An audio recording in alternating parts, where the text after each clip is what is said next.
Marighella. Você deve ter ouvido falar esse nome algumas vezes nos últimos dias.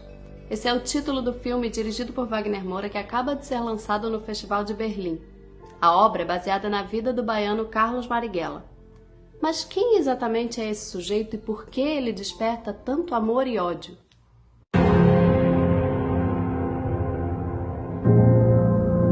Marighella era um estudante de engenharia civil da Escola Politécnica da Bahia, quando em plenos anos 30, inteiramente convencido da superioridade intelectual do marxismo, decidiu largar os estudos e se tornar militante em tempo integral do Partido Comunista Brasileiro.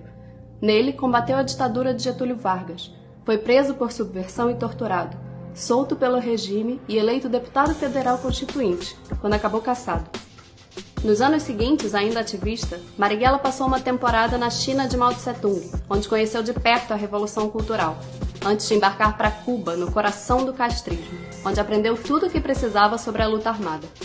É inteiramente influenciado pelos acontecimentos políticos nesses dois países que Marighella decide voltar ao Brasil em plena ditadura militar e fundar o grupo Ação Libertadora Nacional, responsável, entre outras coisas, pelo sequestro do embaixador americano Charles Zabrak, em 1969. É nesse mesmo ano, aliás, celebrado como principal comandante da Guerra Revolucionária na América do Sul, considerado pela CIA o sucessor de Che Guevara, que Marighella lança sua obra mais conhecida, o Mini Manual do Guerrilheiro Urbano, antes de morrer em 4 de novembro, vítima de 4 tiros em uma emboscada policial na Alameda Casa Branca, na cidade de São Paulo. Nos anos 70, o Mini Manual do Guerrilheiro Urbano se tornou um cânone da luta contra um regime de exceção de direita em defesa da instauração de um regime de exceção de esquerda.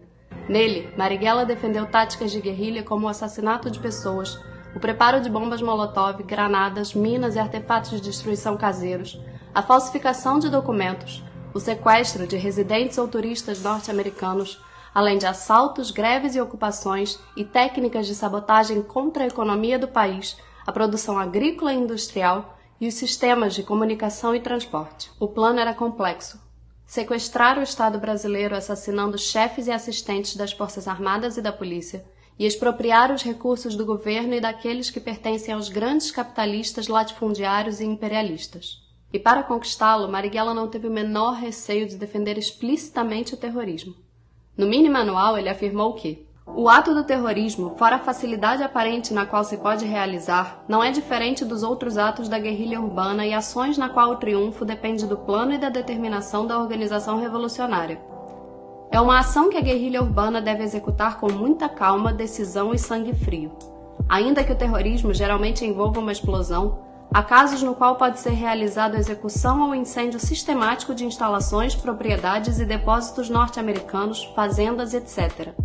É essencial assinalar a importância dos incêndios e da construção de bombas incendiárias como bombas de gasolina na técnica de terrorismo revolucionário. Outra coisa importante é o material que a guerrilha urbana pode persuadir o povo a expropriar em momentos de fome e escassez, resultados dos grandes interesses comerciais. O terrorismo é uma arma que o revolucionário não pode abandonar. Marighella não tergiversava. O objetivo por trás do manual, longe da restauração da democracia no Brasil, era indiscutivelmente a construção de uma revolução socialista. Para o guerrilheiro, a revolução é um fenômeno social que depende dos homens, das armas e dos recursos. As armas e os recursos existem no país e podem ser tomados e usados, mas para fazer isto é necessário contar com homens. Sem eles, as armas e os recursos não têm nem uso nem valor. Este é um núcleo doutrinado e disciplinado com uma estratégia de longo alcance e uma visão tática consistente com a aplicação da teoria marxista, dos desenvolvimentos do leninismo e castro-guevaristas, aplicados às condições específicas da situação revolucionária. Este é o núcleo que dirigirá a rebelião à fase de guerra de guerrilha. Com a sua morte, Marighella se tornou uma lenda das lutas de esquerda no Brasil. Em 2009, Lula o chamou de herói. Em 2012, Caetano Veloso o homenageou com a música Um Comunista, a faixa mais longa do álbum Abraçaço. No mesmo ano, os Racionais MCs lançaram a canção Mil Faces de um Homem Leal, eleita a melhor música brasileira do ano pela revista Rolling Stone Brasil, além de clipe do ano no PMB 2012. Nela, o rapper Mano Brown canta: O desejo de todo revolucionário é fazer a revolução. Cada patriota deve saber manejar sua arma de fogo. Carlos Marighella. Aumentar sua resistência física.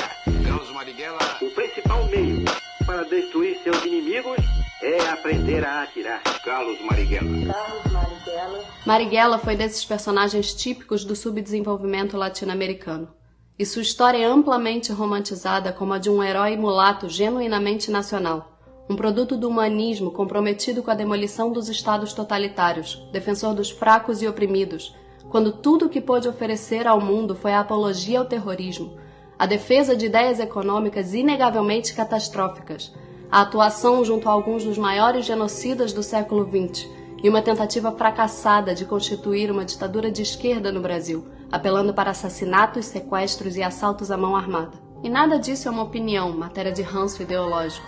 Como ele mesmo escreveu sobre a sua organização terrorista, a Ação Libertadora Nacional, em agosto de 1969, 2 meses antes de morrer, os dirigentes de nossa organização não podem provir de eleições. Os dirigentes surgem da ação e da confiança que despertam pela sua participação pessoal nas ações. Todos nós somos guerrilheiros, terroristas e assaltantes e não homens que dependem de votos de outros revolucionários ou de quem quer que seja para se desempenharem do dever de fazer a revolução. Ao fim, o mito do bandido romântico não é nada mais do que isso, um mito. Marighella foi um homem de seu tempo, influenciado por uma literatura ruim, capaz de se indignar com coisas erradas defendendo práticas e ideias ainda piores. Todo o seu descontentamento com as iniquidades e injustiças do mundo gerou apenas um personagem impiedosamente violento e contraditório, capaz de causar dor e sofrimento a pessoas inocentes, como a família Charles Elbrick. O mito em torno de seu nome só sobrevive graças a uma profunda ignorância, típica da nossa má formação intelectual, que ainda confunde indignação estéril contra a pobreza com defesa de grandes ideias, luta contra a ditadura com conservação da democracia, indignação ante as imoralidades do Estado com fibra política moral. A lenda, no entanto, não sobrevive ao menor escrutínio dos fatos. Aos olhos da história que não se deixa contaminar com as propagandas ideológicas, longe das obras de ficção compromissadas com a manutenção do que há de mais atrasado no nosso pensamento contraditoriamente progressista, o ícone é apenas mais uma marca fashion daqueles que lutam em nome das ideias inférteis. Este é exatamente Carlos Marighella, um expoente da nossa miséria.